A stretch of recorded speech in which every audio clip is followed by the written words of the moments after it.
একবার ভাবুন তো, আপনি আপনার মায়ের ভাষায় কথা বলতে পারছেন না, স্কুলে বাংলা পড়ানো হয় না, অফিসে বাংলা লেখা নিষিদ্ধ। বাংলা সাহিত্য, রবীন্দ্রনাথ, নজরুল সব কিছু ধীরে ধীরে হারিয়ে যাচ্ছে। আপনার সন্তান বাংলায় কথা বললে তাকে পিছিয়ে পড়া মনে করা হয়। শুনতে অবিশ্বাস্য লাগছে, কিন্তু ইতিহাসের এক গুরুত্বপূর্ণ মুহূর্তে যদি বাঙালিরা প্রতিবাদ না করত, তাহলে হয়তো এমনটাই ঘটতে পারত। আজকে ভিডিওতে আমরা জানব বাংলা ভাষা আন্দোলন কেন হয়েছিল, ভারত ভাগের সঙ্গে এর সম্পর্ক কী, শহীদ ধীরেন্দ্রনাথ দত্ত কী ভূমিকা রেখেছিলেন, মোহাম্মদ আলী জিন্নাহ কী ঘোষণা করেছিলেন, আর সবচেয়ে গুরুত্বপূর্ণ প্রশ্ন হলো, যদি ভাষা আন্দোলন না হতো আর বাঙালিরা উর্দুকে মেনে নিত, তাহলে আজকের বাংলাদেশ কেমন হতো। চলুন ফিরে যাই ইতিহাসের সেই পাতায়।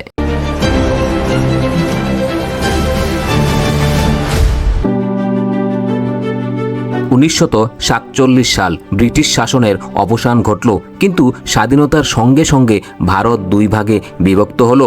একদিকে ভারত, অন্যদিকে পাকিস্তান। পাকিস্তান আবার দুই অংশে বিভক্ত ছিল, পশ্চিম পাকিস্তান ও পূর্ব পাকিস্তান।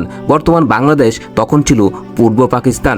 মজার ব্যাপার হলো, পাকিস্তানের এই দুই অংশের মধ্যে দূরত্ব ছিল প্রায় 1600 কিলোমিটার। পূর্ব এবং পশ্চিম পাকিস্তানের জনগণের মধ্যে ভাষা আলাদা, সংস্কৃতি আলাদা, খাদ্য অভ্যাস আলাদা, এমনকি পোশাক আশাকও আলাদা।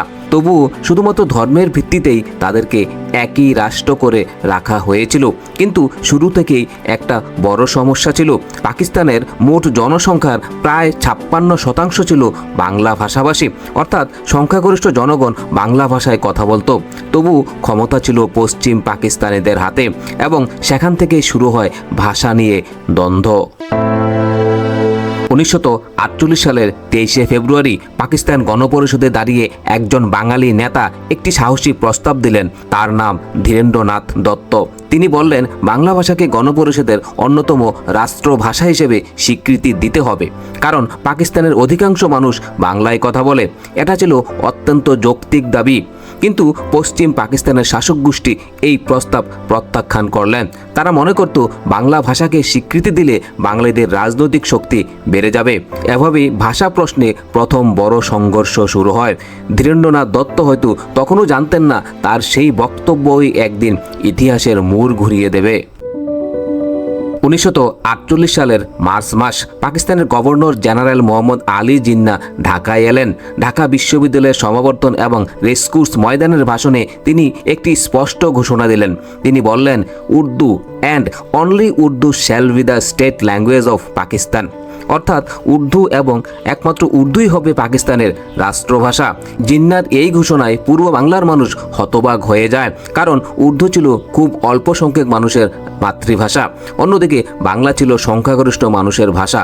জিন্নাহ মনে করেছিলেন একটি রাষ্ট্রের জন্য একটি ভাষা প্রয়োজন, কিন্তু জিন্নাহ বুঝতে পারেননি ভাষা শুধু যোগাযোগের মাধ্যমই নয়, এটি মানুষের পরিচয়, মানুষের আত্মা, মানুষের অস্তিত্ব, এবং এখান থেকেই শুরু হয় বাঙালির প্রতিরোধ। জিন্নাহর উর্দু এবং একমাত্র উর্দুই পাকিস্তানের রাষ্ট্রভাষা হবে ঘোষণার পর পূর্ব বাংলার মানুষ বুঝতে পারল, এটি শুধু ভাষার প্রশ্ন নয়, এটি ক্ষমতা, পরিচয় এবং অধিকার রক্ষার প্রশ্ন। 1948 সাল থেকেই ঢাকা বিশ্ববিদ্যালয়ের ছাত্ররা সংগঠিত হতে শুরু করলো। গড়ে ওঠে রাষ্ট্রভাষা সংগ্রাম পরিষদ। ছাত্র, শিক্ষক, সাহিত্যিক এবং বুদ্ধিজীবীরা একসঙ্গে আন্দোলনে যুক্ত হন। তাদের ভাষ্য ছিল, আমরা উর্দুর বিরোধী নই, কিন্তু বাংলা সংখ্যাগরিষ্ঠ মানুষের ভাষা, তাই বাংলাকেও রাষ্ট্রভাষার মর্যাদা দিতে হবে। কিন্তু পশ্চিম পাকিস্তানের শাসক গোষ্ঠী এই দাবি শুনতে রাজি ছিলেন না, বরং তারা বাংলাকে সন্দেহের চোখে দেখতে শুরু করলো, কারণ তাদের ধারণা ছিল বাংলা ভাষার সঙ্গে হিন্দু সংস্কৃতির সম্পর্ক রয়েছে। এ কারণে বাংলা ভাষাকে রাষ্ট্রীয় পর্যায়ে গুরুত্ব দিলে পাকিস্তানের জাতীয় ঐক্য নষ্ট হতে পারে।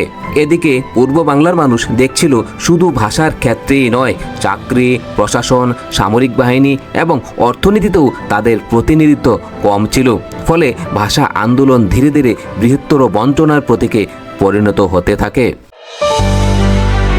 1971 সালের শেষ দিকে পরিস্থিতি আরও উত্তপ্ত হয়ে উঠল। পাকিস্তান সরকার বারবার ইঙ্গিত দিতে থাকে যে উর্দুই একমাত্র রাষ্ট্রভাষা হবে। অন্যদিকে ছাত্র সমাজও আরও সংগঠিত হতে থাকে। 1952 সালের জানুয়ারিতে পাকিস্তানের প্রধানমন্ত্রী খাজা নাজিমুদ্দিন ঢাকায় ঘোষণা করলেন রাষ্ট্রভাষা হবে উর্দুই। অনেকের কাছে এটি ছিল বিস্ময়কর, কারণ নাজিমুদ্দিন নিজেও পূর্ব বাংলার মানুষ ছিলেন।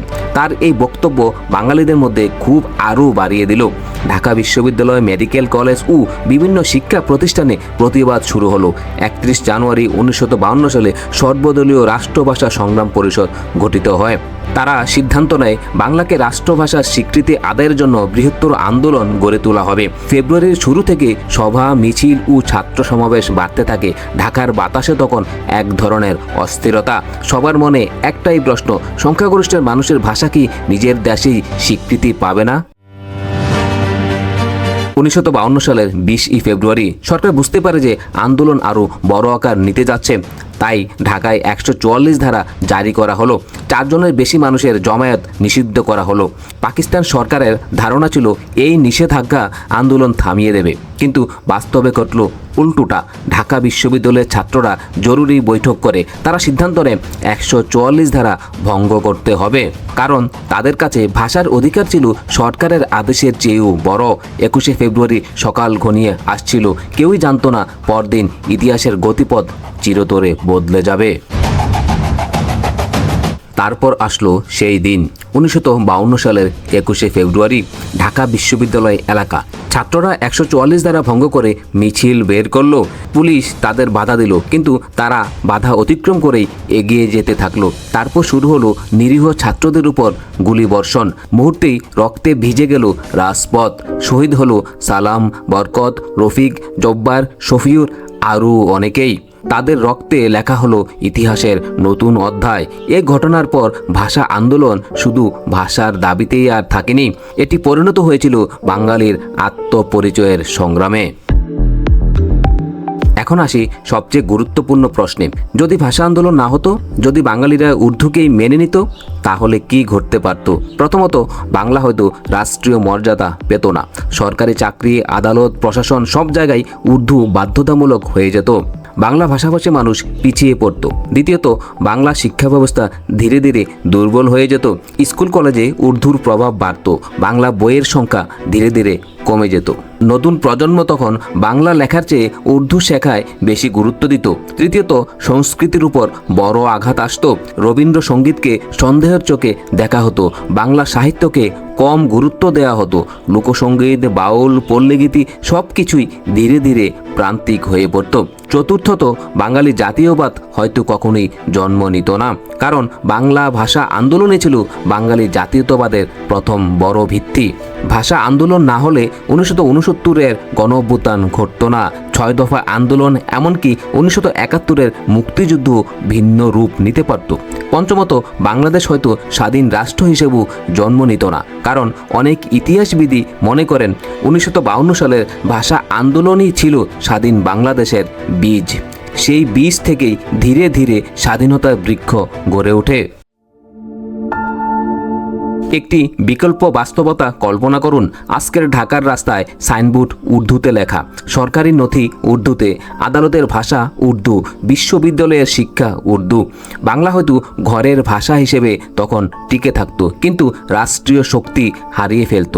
অনেক পরিবার হয়তো সামাজিক মর্যাদার জন্য সন্তানদের বাংলার বদলে উর্দুই শেখাতো। ধীরে ধীরে বাংলা ভাষার অবস্থান দুর্বল হয়ে যেত। যেভাবে পৃথিবীর বহু ভাষা ধীরে ধীরে হারিয়ে গেছে, বাংলাও হয়তো একদিন সেই ঝুঁকির মুখে পড়ত। 21 ফেব্রুয়ারি শুধু একটি ভাষা আন্দোলনের দিনই নয়, এটি একটি জাতির আত্মপরিচয় রক্ষার দিন। ভাষা আন্দোলন না হলে হয়তো আমরা আজও বাঙালি থাকতাম, কিন্তু আমাদের পরিচয়, সংস্কৃতি, সাহিত্য এবং রাষ্ট্রীয় মর্যাদা সম্পূর্ণ ভিন্ন হতে পারত। আজ আমরা বাংলা ভাষায় কথা বলি, বাংলায় গান গাই, বাংলায় স্বপ্ন দেখি। এর পেছনে রয়েছে কিছু তরুণের সাহস, কিছু মানুষের আত্মত্যাগ এবং এক জাতির নিজের অস্তিত্ব রক্ষার সংগ্রাম। তাই প্রশ্নটা আজও গুরুত্বপূর্ণ, যদি ভাষা আন্দোলন না হতো, তাহলে কি বাংলাদেশ আজকের বাংলাদেশ হতো? আপনার মতামত কি কমেন্ট করে জানাতে ভুলবেন না। ভিডিওটি ভালো লাগলে লাইক দিন, শেয়ার করুন এবং বাংলা ইতিহাসের এমন আরও অজানা গল্প জানতে চ্যানেলটি সাবস্ক্রাইব করুন। ফেসবুক থেকে দেখে থাকলে ফলো করতে ভুলবেন না। ধন্যবাদ।